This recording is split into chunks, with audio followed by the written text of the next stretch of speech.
السلام عليكم ورحمة الله وبركاته. ازيكم يا حبايب قلبي؟ اخباركم ايه؟ النهاردة بقى هنعمل مع بعض حاجة بتفتح النفس على الاكل، حاجة اول ما بتشوفيها بتحسي ان انتي عايزة تاكلي رغيف واتنين وتلاتة. فانا بستنى الموسم بتاعها من السنة للسنة عشان بحبها جدا. وطبعا على الفطار بتاعي لازم تكون موجودة وباكلها، وطعمها بيبقى جميل، وانا بعملها بقى بطريقة جميلة جدا وبطريقة مظبوطة، وبظبط ملحها وبتطلع جميلة جدا جدا جدا.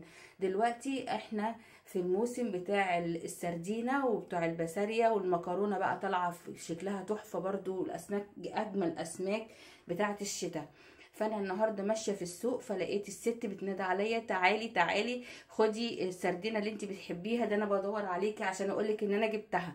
فانا قلت لها لا لا انا مش عايزه النهارده. قالت لي لا والله لازم تاخدي، انت بتحبيها النهارده. قلت لها طيب ماشي وريها لي كده. بصراحه شفتها عجبتني، وبرده سعرها مش غالي، يعني هي صغيره شويه، فانا بحبها يعني اجيبها بالحجم ده عشان ايه تبقى على قد، يعني ما تبقاش كبيره قوي.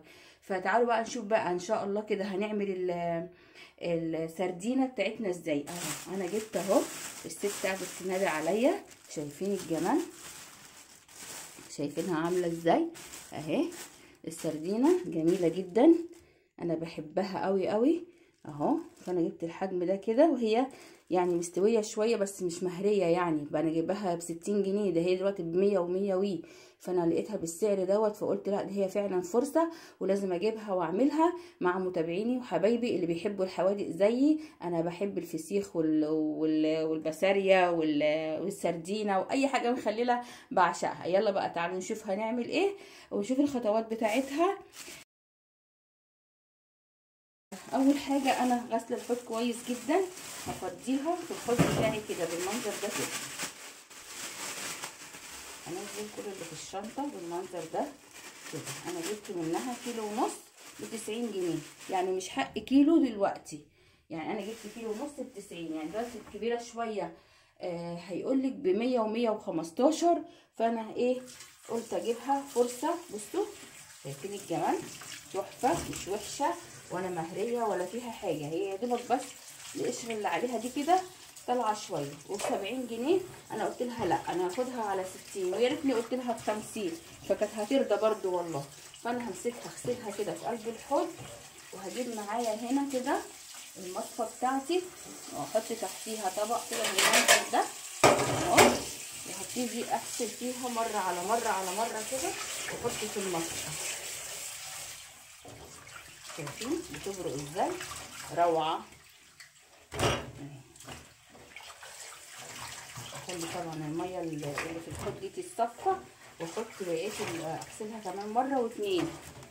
لازم نغسل الحاجه، في ناس بيقولك احنا ما بنغسلهاش، لا انا بغسلها وهسيبها تتصفى على اقل من مهلها، هسيبها ساعه ساعتين على ما اخلص اللي ورايا، ونيجي نملحها مع بعضينا، وبتطلع طعمها خطير وروعه. يعني انتوا بصوا مره شايفين الميه اللي نازله منها كلها دم، فمش هينفع احنا نخليها تبقى محمره كده ومش حلوه لو احنا جايين نفتح السردينه بعد ما نملحها. لكن لما نغسلها كويس، غسلتها 3 مرات ونزلت برده ميه حمراء. فانا دلوقتي هصفيها وهسيبها، يعني دلوقتي انا هاخدها احطها في التلاجة. طبعا لازم تحط تحت المصفى طبق او حاجه عشان تصفي الميه بتاعتها فيها. فانا هسيبها جوه التلاجة لحد ما اخلص اللي ورايا، وبالليل في السهرة خالص هنعملها مع بعض. هوريها لكم برضو طريقة التمليح بتاعها. انا هغطي عليها كده واخش احطها في التلاجة لحد ما اخلص كل اللي ورايا، وحد هي ما تتصفى المية بتاعتها كلها، وهنيجي نملحها مع بعض. دلوقتي فات اكتر من 4 ساعات على السردينة بتاعتي، صفت كويس. انا حطيتها في التلاجة ما خليتهاش بره لان برضو لسه الجو حر. السردينة بتاعتي بعد ما عدى عليها 4 ساعات في التلاجة، دلوقتي انا بحط على الكيلو 5 معالق ملح.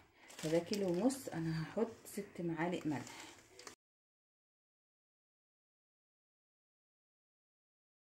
شطشطه قوي، كتر الشط. 6 معالق ملح ومعلقه شطه كبيره اهي كده كويس قوي. هنقلب بقى الملح مع الشطه بالمنظر ده. انا ما بحبش الشطه فيها تبقى حراقه قوي، فانا حطيت كده اهو. انت بقى عايزه تزودي كميه الشطه عن كده، انا عايزه احط حبه كمان، حاساها شويه فانا هحط حبه كمان. حطي يجي نص معلقه تاني عشان تديها الحمار الحلو. انا ما بحطش بابريكا يا جماعه للسردينه او البسارية، ما بحطلهاش بابريكا. انا بص اهو كده تمام.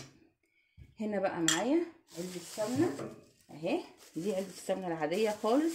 اي علبه سمنه عندك امسكيها اغسليها كويس جدا ونشفيها. وانا حاطه فيها كيسين، ادي كيس وادي التاني، فانا حاطه فيها كيسين كده، وهبتدي احط فيها معلقتين من تحت كده ملح كده اهو، وهبتدي ارص فيها السردينه بتاعتي. نرص السردينه، رص حبه الشطه ايه عامله عمايل. بصوا انا حطاها جزء كده الراس الناحيه دي والديل الناحيه دي، هحط الجزء التاني. عفوا الشطه عندي حاميه قوي فمخلياني شرقانه. بصوا حطيت جزء تاني اهوت كده عكس. السردينه دي يا جماعه تاكلي منها بعد 4 ايام بالظبط. بصوا ادي رشه ملح ونفس الطريقه كده. انا بعشقها وبتفتح النفس على الاكل، بتبقى جميله احسن ما تروحي تشتريها من بره. اعمليها في البيت ووفري، وحاجه نظيفه وحاجتنا مغسوله. هنعملها بطريقه جميله زي ما انتم شايفين كده، وحاجه نظيفه جدا.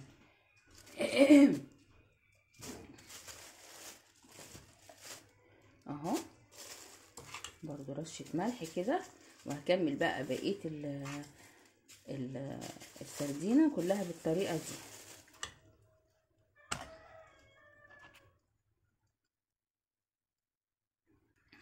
كده. انا خلصت كميه السردينه اهي.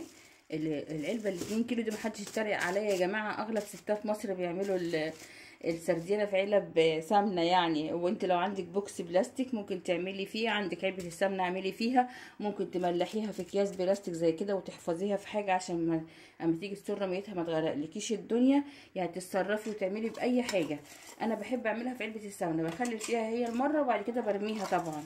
دلوقتي انا حطيت طبقات زي ما قلت لكم كده، من كل طبقه من كل رشه سردينه رشه ملح. فاحنا كده دي اخر طبقه اهي. لازم نحط كده نغلف الوش بتاعها بالملح كويس عشان ما تبص مننا وتعمل ريحه. هي من الزيت كويسه برضه كده على وش السردينه.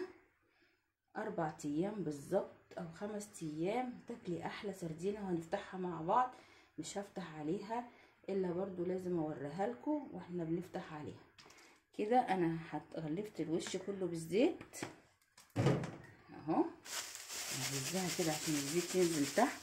وهبتدي بقى اروح ماسكه الشنطه كده ربطها عليها بالمنظر ده كده.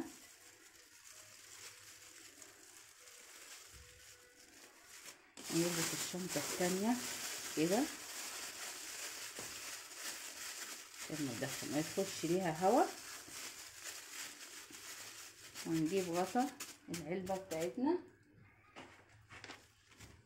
وهنغطي العلبه اهو، وهحتفظ بيها في المطبخ عادي جدا.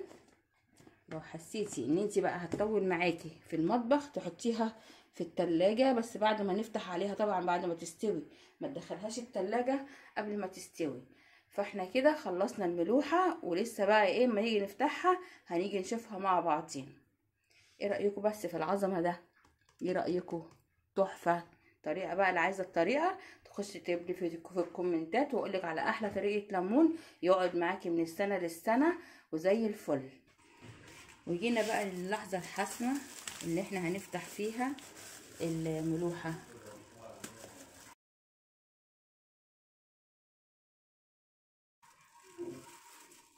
ريحتها ايه يا جماعة؟ تحفة تحفة تحفة. شايفين المنظر؟ شايفين المية؟ طبعا مش هاخد اللي على الوش، انا هاخد اللي تحت عشان اللي على الوش بيبقى لسه برضو مستواش زي اللي تحت. شايفين بقى كمان تحفة تحفة تحفة تحفة. نطلع بقى كده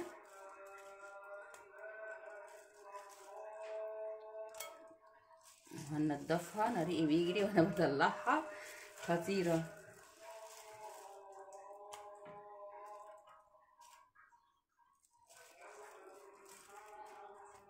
أشهد لا إله إلا الله وأشهد أن محمدا رسول الله.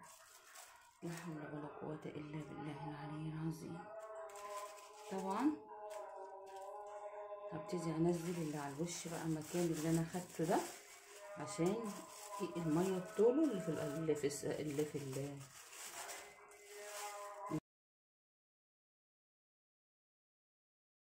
انت ممكن تعصري عليها الليمون وتحطي عليها الزيت وتاكليها كده، وممكن تمسكيها تفصصيها بالمنظر ده كده، بس انا بحب اكلها كده على طول. بصوا زبده زبده، بصوا مش مستحمله خالص. والطعم خطير، مش حادقه، جميله جدا، طعمها يجنن.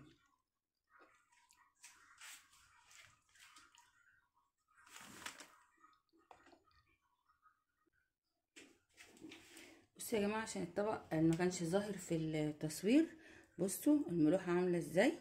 بصوا مهريه مهريه خالص وجميله. نطلع قلبها ابيض مش احمر، عشان قلت لكم لازم نصفيها كويس عشان ما تبقاش محمره ويبقى الدم حابس فيها. بصوا طالعه عامله ازاي، اللحم بتاعها ابيض وجميل. يلا بقى نعصر عليها الليمون. انا بقى بحب اكلها كده. انت عايزه تفصصيها من الشوك، تنضفيها من الشوك نضفيها.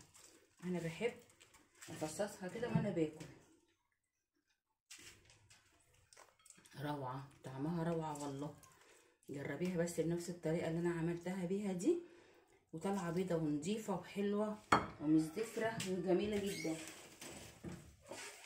هنحط عليها حبه الزيت كمان اهو،